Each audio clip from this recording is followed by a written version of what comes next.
दोस्तों, इसके पहले भाग का लिंक कमेंट बॉक्स में पिन कर दूंगी। मेरा प्यार तू, मेरी नफरत भी तू, भाग 9।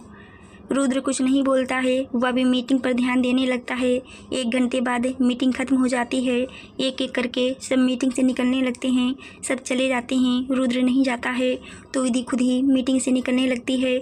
जैसे 2-3 कदम बढ़ाती है तो रुद्र उसका हाथ पकड़ के अपनी गोद में ही उठाकर टेबल पर पटक देता है और उसके सामने झुककर खड़ा हो जाता है। टेबल की कोर से विधि की कमर पर चोट लग जाती है, जिससे खून निकलने लगता है। रुद्र, तुम्हारी हिम्मत कैसे हुई मुझसे इस टोन में बात करने की? विधि, छोड़ो मुझे, नहीं तो तुम्हें भी अपने ऑफिस से धक्के मार कर निकलवा दूंगी। और जैसे ही अपना फ़ोन निकालने की कोशिश करने लगती है, रुद्र उसके दोनों हाथ पकड़ के ऊपर कर देता है और बोलता है, तुमसे मैं थोड़ा प्यार से बात क्या करने लगा, तुम्हारे अंदर से तो मेरा डर ही खत्म हो गया। मैं तुम्हें दिखाता हूँ असली रुद्र सिंह राठौर कौन है। और विधि का शर्ट पकड़ के खींच देता है, जिससे उसके सारे शर्ट के बटन टूट जाते हैं। यह देखते ही विधि काँपने लगती है और उसे एक एक करके 5 साल पहले की सारी बातें याद आने लगती हैं, जिससे वह और ज़्यादा डर जाती है। और डरते हुए विधि बोलती है, छोड़ो मुझे, नहीं तो मैं तुम्हें जान से मार दूंगी। और झटपटाने लगती है, रुद्र, मैं तुम्हारे साथ प्यार से रहना चाहता था, लेकिन तुम्हारी हरकतें मुझे पहले जैसा बनने पर मजबूर कर रही हैं। तुम्हें अच्छे से पता है ना, मुझे वह लोग बिल्कुल पसंद नहीं जो मेरी सबके सामने इंसल्ट करते हैं। 5 साल पहले भी तुमने यही गलती की थी और आज फिर वही गलती तुमने दोबारा से की है। 5 साल पहले जो भी हुआ उसमें गलती तुम्हारी थी, जिसकी मैंने तुम्हें सजा दी थी। लेकिन वह सब भूलकर मैं तुम्हारे साथ अपनी पूरी लाइफ जीना चाहता हूँ। लेकिन तुम हो कि मेरी बात नहीं सुनती हो और तुम्हारी इतनी हिम्मत बढ़ गई कि तुमने सबके सामने मेरी इंसल्ट की। उसकी सज़ा तो तुम्हें आज मिलकर रहेगी। तुम्हें मेरा पागलपन पसंद है ना, तो अब झेलो मेरे इस पागलपन को। फिर विधि के ऊपर झुककर अपने एक हाथ से पीछे से विधि का गर्दन पकड़ लेता है और दूसरे हाथ से उसकी कमर को पकड़कर थोड़ा सा ऊपर उठाता है और उसे बहुत ही पैशन के साथ किस करने लगता है। विधि बहुत कोशिश करती है उससे छूटने की, पर नहीं छूट पाती है और फिर अपनी पूरी ताकत लगाकर रुद्र को खुद से दूर करने की कोशिश करने लगती है, जिससे रुद्र को बहुत तेज गुस्सा आता है, जिससे वह किस करने के साथ साथ उसकी लिप्स को बाइट भी करने लगता है। 20 मिनट बाद जाकर रुद्र उसे छोड़ता है तो विधि लंबी लंबी सांसें लेने लगती है। रुद्र ध्यान से विधि को ऊपर से नीचे तक देखने लगता है और रुद्र एक बार फिर से झुककर विधि के नेकलाइन पर बहुत ही तेज से बाइट कर देता है, जिससे विधि के मुंह से चीख निकल जाती है और रुद्र के दांतों के निशान बन जाते हैं। रुद्र, यह कल की पनिशमेंट है मुझसे मिलने नहीं आने के लिए। और फिर उसके लिप्स पर बाइट करता है, जिससे विधि के लिप्स से खून आने लगता है। यह आज की पनिशमेंट है मुझसे रूड टोन में बात करने के लिए। एक बात मेरी कान खोलकर सुन लो, शेरनी चाहे कितनी भी ताकतवर क्यों ना हो, लेकिन एक शेर के हाथ में उसे कंट्रोल करने की पूरी पावर होती है। तो इसलिए तुम चाहे कितनी भी पावरफुल क्यों ना हो, मेरे सामने वह किसी काम के नहीं हैं। फिर अपना कोट उतार कर विधि को पहनाता है तो विधि उसे उतारने लगती है और बोलती है, हटाओ अपनी चीज़ें, मुझे घिन आती है तुमसे और तुमसे जुड़ी हुई हर एक चीज़ से। रुद्र घूर कर विधि को देखता है और बोलता है, मुझे बिल्कुल पसंद नहीं है कि तुम्हारा एक नाखून भी मेरे सिवा कोई और देखे, इसलिए चुपचाप इसे पहनो, नहीं तो ऐसा ना हो कि यह टेबल ही मेरा बेड बन जाए। विधि को जैसे उसकी बात समझ आती है, वह चुपचाप से खुद को रुद्र के हवाले कर देती है। रुद्र उसे कोट पहनाकर उसके बालों को सही से करता है और फिर उसके लिप्स पर एक लाइक किस करता है और वहां से जाने लगता है। फिर पीछे मुड़कर बोलता है, मैं जब भी तुम्हें फ़ोन करूं एक बार में मेरा फ़ोन उठा लेना, नहीं तो मुझे देर नहीं लगेगी तुम्हारे पास पहुंचने में। अगर मुझे तुम्हारे पास आना पड़ा तो तुम जानती हो मैं तुम्हारे साथ क्या क्या करूँगा। ट्रेलर अभी मैंने तुम्हें दिखा ही दिया है, मेरी बात तुम समझ गई होगी। और फिर वहाँ से चला जाता है। उसके जाते ही विधि चिल्लाने लगती है, नहीं रुद्र सिंह राठौर, तुम इस बार मेरे साथ कुछ नहीं कर सकते हो। जो तुमने आज किया है उसकी सज़ा मैं तुम्हें देकर रहूँगी, बस कल का इंतज़ार करो। दूसरी तरफ अमृता गुस्से में अपने घर आती है और सीधे अपने रूम में जाकर इधर उधर कुछ ढूंढने लगती है। थोड़ी देर बाद उसे एक पेन ड्राइव मिल जाता है। अमृता अपने आप से बोलती है, मुझे लगा था या मैंने फालतू में किया था या मेरे किसी काम का नहीं है, पर ऐसा नहीं है, यह अब मेरे काम आने वाला है। अब मैं भी देखती हूँ विधि मित्तल, तुम मुझसे कैसे बचती हो। पेन ड्राइव में तुम्हारी बर्बादी है। काफ़ी देर तक जब विधि मीटिंग रूम से नहीं निकलती है तो रूबी उसको देखने के लिए मीटिंग रूम में चली आती है।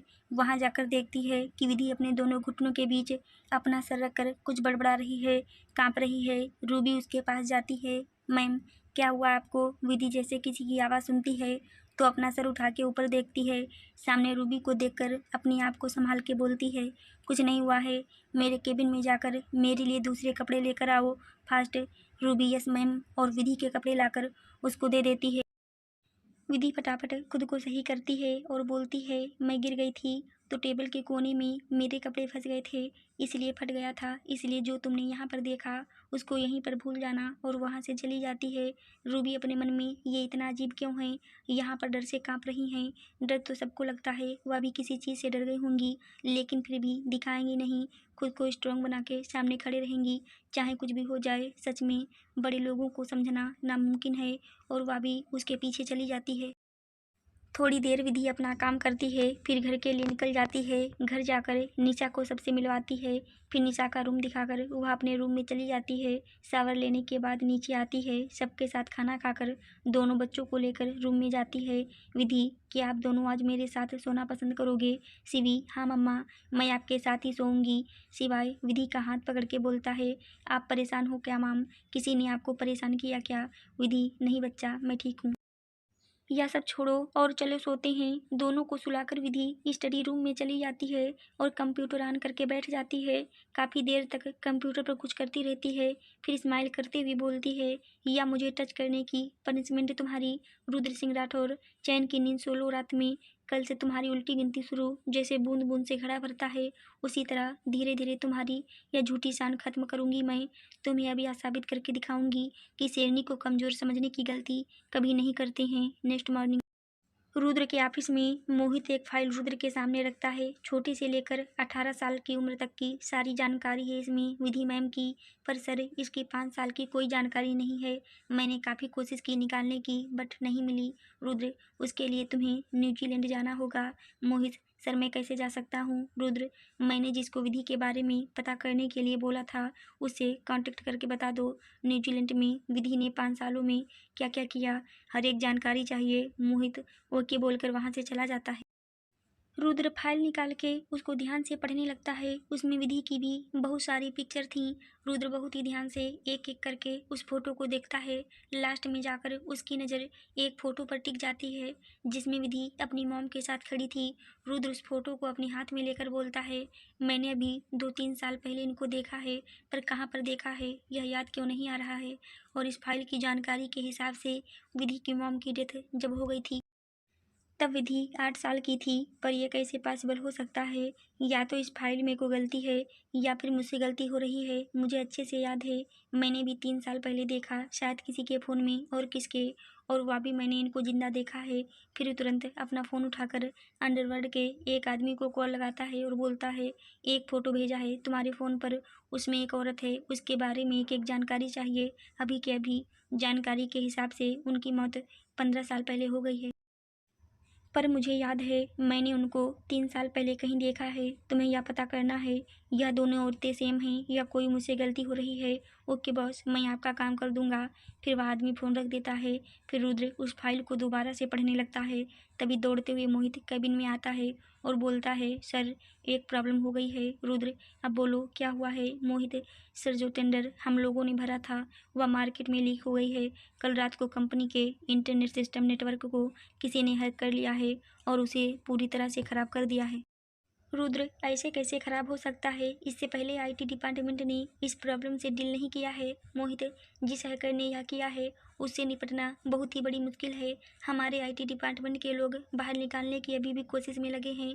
रुद्र अभी भी हैरान था।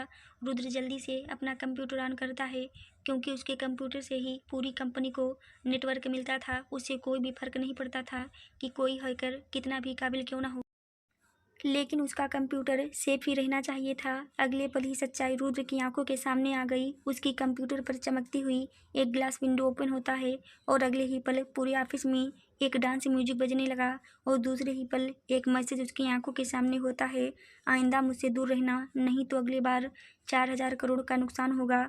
उसके बाद कंप्यूटर पूरी तरह ब्लैक हो जाती है। रुद्र बहुत ही ज़्यादा फ्रस्ट्रेटेड फील करता है।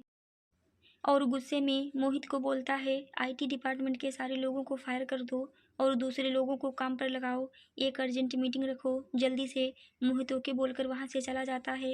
विधि सबके साथ बैठकर खाना खा रही थी, तभी उसके फ़ोन पर एक मैसेज आता है। जैसे ही उस मैसेज को विधि ओपन करके देखती है तो उसमें एक लड़का और लड़की की पिक्चर होती है, जो दोनों एक दूसरे को किस कर रहे होते हैं। यह देखते ही विधि डर जाती है, क्योंकि उस पिक्चर में वह लड़की विधि होती है और दूसरा कौन होगा यह तो आप लोग अच्छे से जान रहे हो। विधि तुरंत अपनी सीट से खड़ी होती है और बोलती है, मुझे कुछ काम है, मैं जा रही हूँ। निशा तुम घर पर ही रहना आज, वैसे भी दोपहर हो गई है, कल से काम स्टार्ट करती हैं, अभी मुझे हॉस्पिटल जाना पड़ेगा। और वहाँ से चली जाती है। विधि जैसे ही कार में बैठती है तो उसी नंबर से एक दूसरा मैसेज आता है, जिसमें लिखा होता है, फ़ोटो तो तुमने देख ही ली होगी, अब तुम ही सोचो या फ़ोटो बाहर आ गई या मेरा मूड ठीक नहीं हुआ, मैं मीडिया वालों को दे दी तो तुम्हारा इतना मेहनत से खड़ा किया हुआ बिजनेस सब बर्बाद हो जाएगा। सब तो यही सोचेंगे कि तुम बड़े बड़े लोगों का बिस्तर गर्म करती हो, इसलिए इतनी आगे बढ़ी हो, चाहे सच्चाई जो भी हो। और हाँ, मेरे पास ऐसी बहुत सारी पिक्चर्स हैं और वीडियो भी हैं, तुम बोलो तो सब वायरल कर दूँ, एक दिन में फेमस हो जाओगी। देखो, बिना पैसे लिए तुम्हें फेमस कर दूँगी, उसके लिए तुम्हें थैंक यू बोलने की ज़रूरत नहीं पड़ेगी। पर चलो, मैं तुम्हें एक मौका देती हूँ, मैं तुम्हें शाम के 5 बजे तक का टाइम देती हूँ। मैं तुम्हें एक एड्रेस सेंड करूँगी, तुम चाहो तो वहाँ पर आकर मुझसे मिल सकती हो सकता है मेरा मूड उस टाइम ठीक हो और मैं तुम्हें कुछ ऑफ़र दे दूँ, या फिर हम दोनों डील कर सकते हैं। अब आगे क्या करना है तुम खुद डिसाइड करो। विधिवा मैसेज पढ़ने के बाद बहुत गुस्सा हो जाती है और बोलती है, ये रुद्र तो नहीं हो सकता है, लेकिन हाँ, या उसकी गर्लफ्रेंड ज़रूर हो सकती है। पर ऐसे फ़ोटो उसके पास कैसे आए? क्या रुद्र उसके साथ उस टाइम से रिलेशनशिप में था और या फ़ोटो भी उसी ने उसे दिए थे क्या? पर वो ऐसे कैसे कर सकता है? इस फ़ोटो में तो वह भी है ना, भले चेहरे को ब्लर कर दिया गया है, वह ये फ़ोटो उसे नहीं दे सकता है। विधि, ये क्या मैं बोल रही हूँ? वह तो बदला लेने के लिए कुछ भी कर सकता है। हो सकता यह सब चीज़ें वही करवा रहा हो। रुद्र सिंह राठौर, तुम फिर मुझे डराने की कोशिश कर रहे हो। मैं इस बार पीछे नहीं हटूंगी, तुम्हें हटना पड़ेगा। पर यह विधि नहीं हटेगी अब, फिर अपने आप से बोलती है, मुझे जाकर मिलना पड़ेगा, नहीं तो मैं अपने बच्चों और महेश्वरी फैमिली को क्या जवाब दूंगी, क्या बताऊंगी। इस बार नहीं रुद्र, मैं अपना सब कुछ तुम्हें नहीं छीनने दे सकती हूँ, कभी नहीं। और उसके बाद वह उस लोकेशन पर पहुंचकर उस इंसान का इंतजार करने लगती है जिसने उसे बुलाया है। तकरीबन शाम के 5 बजे वहाँ पर आकर 2 वैन रुकती हैं और उसके बाद एक कार आती है जिसमें अमृता बैठी हुई होती है और वह उन आदमियों को इशारा करके विधि को पकड़ने के लिए बोलती है। वह सब जैसे विधि के पास पहुंचते हैं, विधि अलर्ट हो जाती है और एक एक आदमी से फाइट करने लगती है। उनमें से आधे लोगों को मार गिरा देती है। तभी हाथ में रॉड लेकर अमृता पीछे से आती है और विधि के सर पर मार देती है। विधि पीछे मुड़कर अपने सामने अमृता को देखती है और जैसे ही उसको मारने के लिए बढ़ती है तभी सारे गुंडे आकर उसको पकड़ लेते हैं। अमृता, इसको लेकर जाओ, इसका वह हाल करना कि किसी के सामने ना आ सके, और हाँ, इसको जान से नहीं मारना है, जिंदा रखना है। और अपनी पूरी टीम को बुला लेना, उन सबको बोल देना आज पार्टी है और पार्टी में यह तुम्हें मज़े करने के लिए मिलेगी और वीडियो बनाकर मुझे सेंड करना। यह लो अपने 5 लाख रुपए, बाकी के काम पूरा होने के बाद दे दूंगी। अब मैं चलती हूँ। पीछे मुड़ के बोलती है, यह लड़की बहुत चालाक है, इसीलिए इसका खास ध्यान रखना, नहीं तो ऐसा ना हो कि तुम सबको ही मार कर निकल जाए। फिर वहाँ से चली जाती है और वह सारे गुंडे विधि को लेकर एक पुराने फैक्ट्री में आ जाती हैं और बाकी साथियों को भी बुला लेते हैं। तकरीबन 1 घंटे के बाद विधि को धीरे धीरे होश आने लगता है। अपनी आंखें खोल के चारों तरफ देखती है तो उसे 40 से 50 लोग दिखाई देते हैं जो विधि को देखकर बहुत गंदी तरीके से हंस रहे होते हैं। विधि उन सबको देखकर अपने मन में बोलती है, मतलब मुझे यहाँ से निकलने के लिए इतने लोगों को मारना होगा, नहीं तो यह लोग मेरा रेप कर देंगे और मैं खुद के साथ ऐसा कभी नहीं होने दे सकती। मुझे कुछ भी करके अपने बच्चों के लिए यहाँ से निकलना ही होगा। तभी उनमें से एक गुंडा विधि के पास आता है और विधि के बालों को पकड़ के उसके सर को ऊपर की तरफ कर देता और बाकियों से बोलता है, देखो इसे, कितनी खूबसूरत है ये, एक हीरोइन की तरह। मैं तो इतनी सुंदर लड़की कभी देखी नहीं, पैसे के साथ साथ इतनी सुंदर लड़की भी मिल गई हम लोगों को, इसलिए आज हम सब्जी भर के मज़े करेंगे। क्यों, मैं सही बोल रहा हूँ ना? बाकी के आदमी भी हमें हाँ मिलाते हैं। विधि हिम्मत करके उन लोगों से बोलती है कि आप लोग मेरी एक लास्ट विश पूरी करोगे? एक आदमी बोलता है, एक नहीं, हम तो तुम्हारी 2-2 विश पूरी कर दें। बोलो तो सही विधि, प्लीज क्या मुझे थोड़ा सा पानी मिल सकता है पीने के लिए। तभी एक गुंडा दूसरे को बोलता है, जा भाई पानी लाकर पिला दे मैडम को, और उसके बाद छोड़कर वहां से चला जाता है। विधि अपनी नज़र घुमा के इधर उधर देखती है तो थोड़ी दूर पर बहुत सारे गन और रड, हाकी स्टिक वगैरह रखा हुआ था बहुत सारा। वो आदमी पानी लेकर आता है और विधि को पिलाने लगता है। विधि, मेरे हाथ खोल दो, मैं खुद पी लूंगी चाची, पर मैं नहीं खोल सकता हूँ। क्या पता तुम भाग जाओ। विधि, देखो मेरे सर से खून भी निकल रहा है और तुम सब इतने सारे लोग हो, अब तुम ही बताओ, इतना सारा खून भी बह गया है, वैसे भी मुझ में वीकनेस आ गई होगी, ऐसे में अगर भागी भी तो कितनी दूर तक भाग पाऊँ। तभी दूसरा आदमी बोलता है, मैडम सही बोल रही हैं, खोल दे हाथ, कुछ नहीं कर पाएगी ये। वो आदमी विधि का हाथ खोल देता है। उसके बाद विधि उस पानी से अपने फेस को साफ करती है और अपने बालों को सही ढंग से बांध लेती है। तभी एक आदमी आता है और बोलता है, मैडम को तो होश आ गया, चलो अपना काम शुरू करते हैं। क्योंकि उस मैडम का तो बार बार फ़ोन आ रहा है वीडियो के लिए। उनकी बातें सुनकर विधि को बहुत तेज़ गुस्सा आता है और बोलती है, हाँ आ जाओ शुरू करते हैं। एक आदमी जैसे उसकी तरफ अपना हाथ बढ़ाता है, विधि उसका हाथ पकड़ के मोड़ देती है और नीचे जमीन पर पटक देती है। उसके बाद उस आदमी के जेब से बंदूक निकाल लेती है और एक एक करके आदमियों को शूट करने लगती है। तभी एक आदमी विधि को तलवार से उसके कंधों पर वार कर देता है, जिससे बहुत ज़्यादा खून बहने लगता है। पर तब भी विधि नहीं रुकती और वहाँ से दो बंदूक उठा लेती और फिर फायरिंग करना स्टार्ट कर देती है। विधि के पूरे कपड़े, फेस, हर जगह सिर्फ और सिर्फ खून ही लगा हुआ था। अगर कोई इस टाइम विधि को देख लेता तो डर से बेहोश ही हो जाता। विधि को चक्कर जैसे आने लगते हैं, पर तब भी विधि नहीं रुकती और उन आदमियों से लड़ती रहती है। अब वहाँ सिर्फ 5 शाही लोग बचे थे। विधि की आंखों के आगे अंधेरा जैसा होने लगता है। विधि खुद को होश में रखने के लिए जहाँ पर उसको कट लगा था उस जगह को अपने हाथों से बहुत तेज दबाती है। उसके बाद फिर लड़ने की कोशिश करती है, पर उसके पैर लड़खड़ाने लगते हैं। तभी एक गुंडा पीछे से आकर विधि को गोली मारने वाला होता है कि उसी टाइम फैक्ट्री का दरवाज़ा खुलता है और एक गोली आकर उस गुंडे को लग जाती है। विधि अपने सामने एक बड़ी परछाई को देखती है जो उसके पास आ रहा है। विधि, रुद्र इतना बोलते ही विधि बेहोश होकर जैसे ही गिरने को होती है, रुद्र जाकर उसे गोद में पकड़ लेता है और अपनी नज़र घुमाकर अपने आसपास देखता है तो हर आदमी को सिर्फ एक ही गोली लगी थी, वही माथे के बीच में। यह सब देखकर रुद्र को बहुत आश्चर्य होता है कि एक लड़की इतने लोगों को एक बार में ही कैसे मार सकती है। रुद्र सोचने पर मजबूर हो जाता है कि विधि 5 सालों में कैसी लाइफ जी है कि इतने सारे लोगों से अकेले लड़ने से भी नहीं डरी। रुद्र विधि को लेकर फैक्ट्री से बाहर निकलता है। मोहित, जितने आदमी जिंदा हों उन्हें लेकर अपने अड्डे जाओ और उस फैक्ट्री को उड़ा दो। यहाँ पर विधि का फिंगरप्रिंट एक जगह भी नहीं मिलना चाहिए। और फिर रुद्र तुरंत विधि को हॉस्पिटल लेकर जाता है और विधि को एडमिट कराता है। तभी वहाँ पर वैभव आ जाता है और रुद्र से हाथ मिलाते हुए बोलता, thank you so much mister Rathore, मेरे एक फ़ोन कॉल करने पर आप पर्सनली मेरी बहन की जान बचाने के लिए चले गए। अगर लाइफ में कभी भी आपको मेरी मदद की ज़रूरत हो तो आप बेझिझक मुझसे बोल सकते हैं, मैं पूरी कोशिश करूँगा आपकी मदद करने की। रुद्र, तो क्या आप एक फेवर करेंगे मेरे ऊपर? क्या मैं कुछ देर तक हॉस्पिटल में रुक सकता हूँ? वैभव तो पहले रुद्र का मुँह देखता है, फिर हाँ कर ही देता है। 1 घंटे बाद विधि को वार्ड में शिफ्ट किया जाता है। रुद्र विधि का हाथ पकड़ के उसके पास बैठ जाता है और बोलता है, मैंने बहुत बड़ी गलती की है, जानता हूँ उसकी माफ़ी नहीं मिलेगी। शायद तुम्हारी जगह पर मैं होता तो मैं भी यही करता, पर फिर भी पूरी कोशिश करूँगा तुम्हें मनाने की कि तुम मुझे माफ़ कर दो। अब मैं पूरी कोशिश करूँगा वैसा बनने की जैसा तुम चाहती थी। और फिर वहाँ से उठकर चला जाता है। विधि एक सपना देख रही होती है जिसमें रुद्र को गोली लग गई होती है। विधि रुद्र चिल्लाते हुए उठकर बैठ जाती है और उठते ही बोलती है, रुद्र कहाँ है?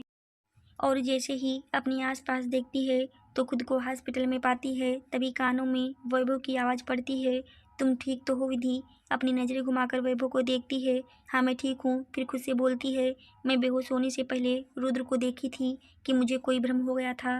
विधि, मुझे हॉस्पिटल लेकर कौन आया? वैभव, मैंने दादी माँ के कहने पर तुम्हारी सुरक्षा के लिए कुछ गार्डों को हायर किया था।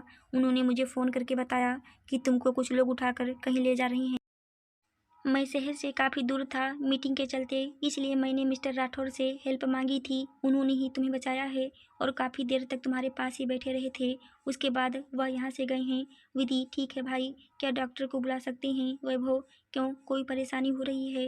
विधि, नहीं, मुझे घर जाना है, मुझे हॉस्पिटल में रहना पसंद नहीं। वैभव, नहीं, तुम अभी घर नहीं जा सकती, तुम्हें काफ़ी गहरी चोट आई है, कम से कम इनको भरने में 1 मंथ लगेंगे, 1 हफ्ता तो यहीं पर है।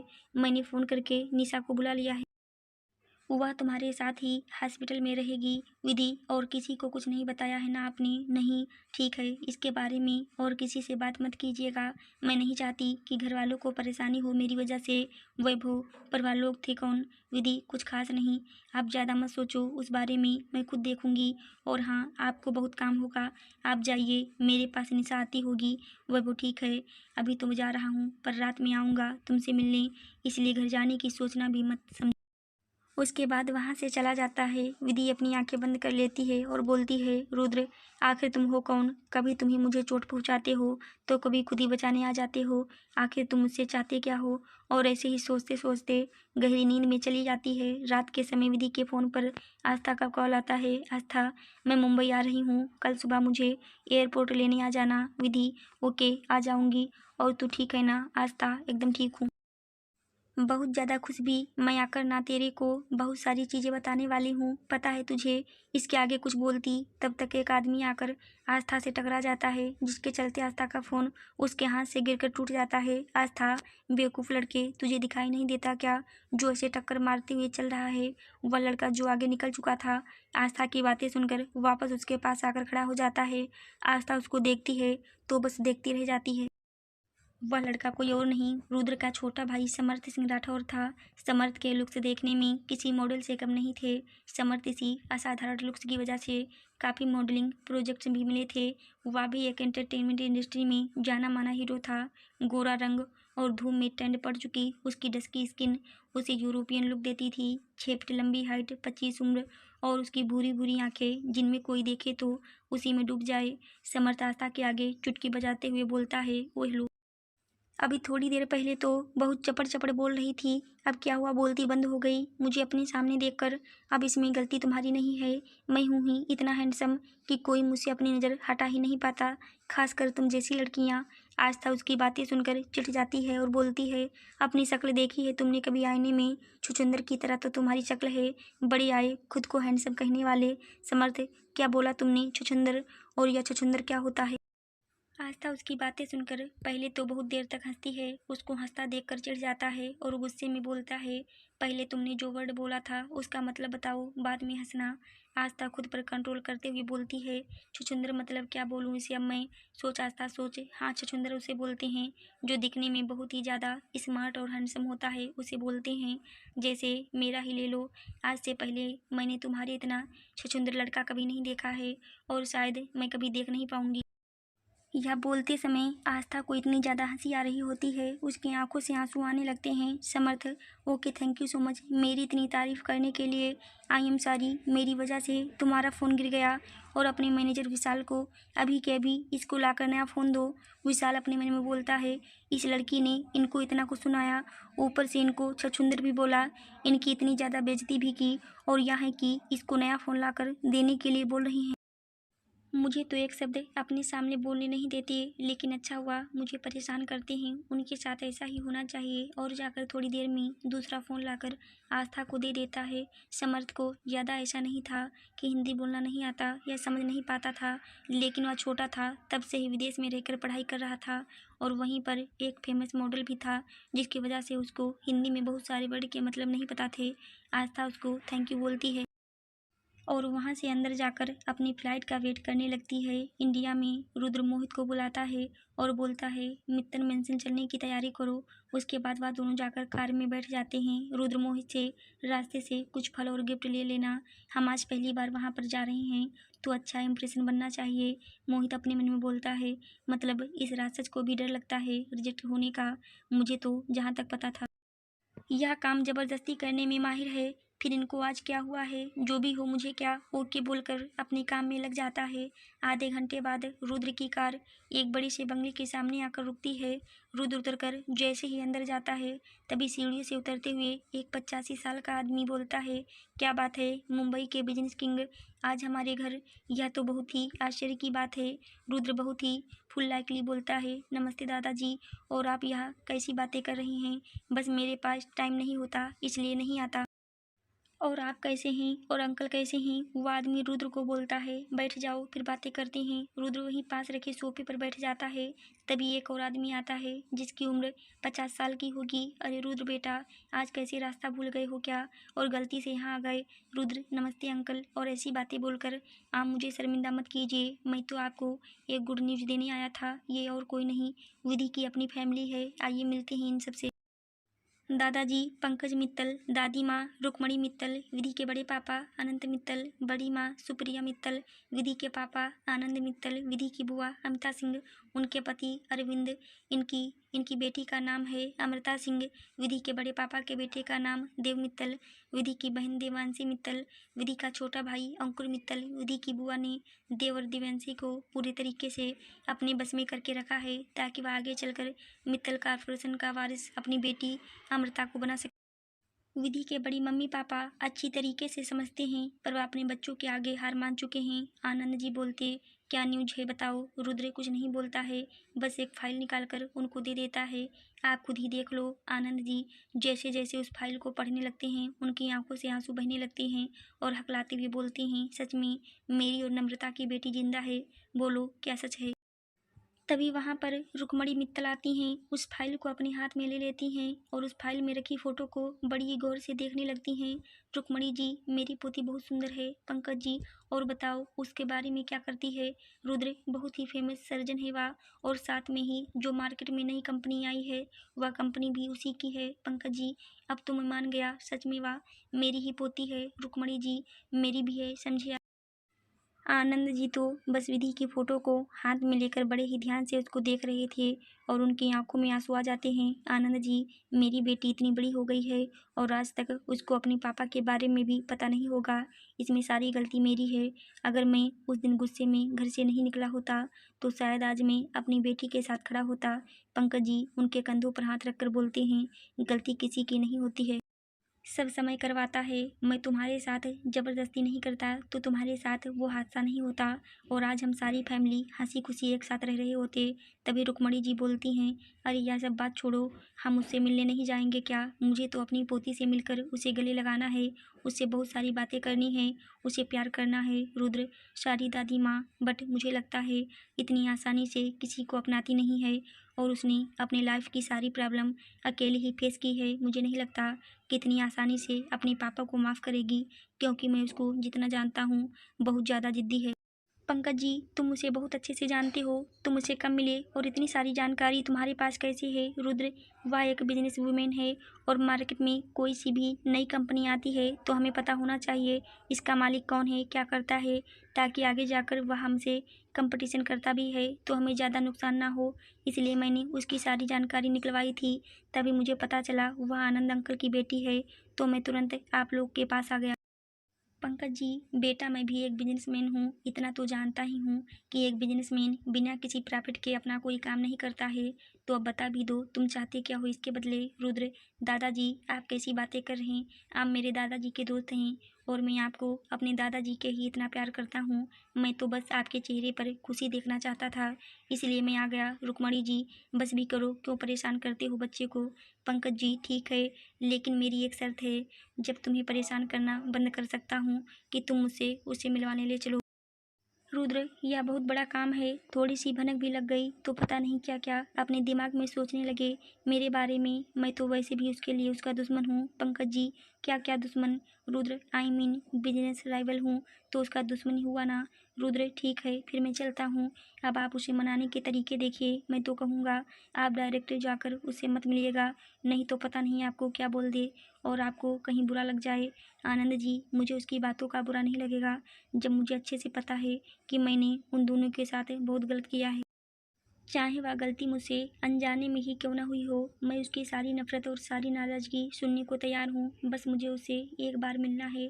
पंकज जी, चुप कर नालायक, तुमने पहले ही बता दिया होता कि तू किसी लड़की से प्यार करता है तो मैं तेरी शादी पक्की नहीं करता और ना इतनी सारी प्रॉब्लम आती। अब जो मैं बोल रहा हूँ वही करना। तू पहले उसकी किसी फिल्म में इन्वेस्ट कर आशीष जी, धीरे धीरे करके उससे जान पहचान बना, फिर बताना तू उसका क्या लगता है, क्योंकि वह लड़की बहुत ही लायक है और मैं उसको अपना वारिस बनाना चाहता हूँ। तेरे चक्कर में वह मेरे से भी गुस्सा मत हो जाए और मेरी वारिस होने से मना कर दिया तो फिर मेरा क्या होगा, तूने सोचा? आनंद जी गुस्से में पंकज जी को घूरते हुए बोलते हैं, यहाँ 21 सालों बाद मुझे मेरी बेटी मिली है और आप उसे मुझे मिलने से मना कर रहे हैं और तो और आपको अपने वारिस की पड़ी है। मैं आपको पहले बता दे रहा हूँ पापा, वह इस फालतू के झंझट में नहीं पड़ेगी। मैं उसको एक सुकून की ज़िंदगी, सारी खुशियाँ देना चाहता हूँ जो कि मैं 21 सालों से उसे नहीं दिया है। रुद्र, ठीक है मैं चलता हूँ। पंकज जी, अरे बरखुरदार, हम भी आपके साथ चल रहे हैं। आनंद जी, आप कहाँ जा रहे हैं इस टाइम? पंकज जी, क्या तुम हो या मैं अभी भी एक कंपनी का चेयरमैन हूँ और मुझे बहुत सारे काम होते हैं। अब क्या मैं तुम्हारे चलते काम पर भी ना जाऊँ? आनंद जी, अपने मन में मुझे अच्छे से पता है आपके दिमाग में चल क्या रहा है, लेकिन मैं भी आपका बेटा हूँ, उससे तो सबसे पहले मैं ही मिलूँगा। इसके आगे की कहानी जानने के लिए देखिए कहानी का अगला भाग 10। दोस्तों, अगर आपको हमारी कहानी अच्छी लगी हो तो मेरे चैनल को लाइक शेयर सब्सक्राइब जरूर करें। फिर मिलते हैं दोस्तों कहानी के अगले भाग में, तब तक के लिए धन्यवाद।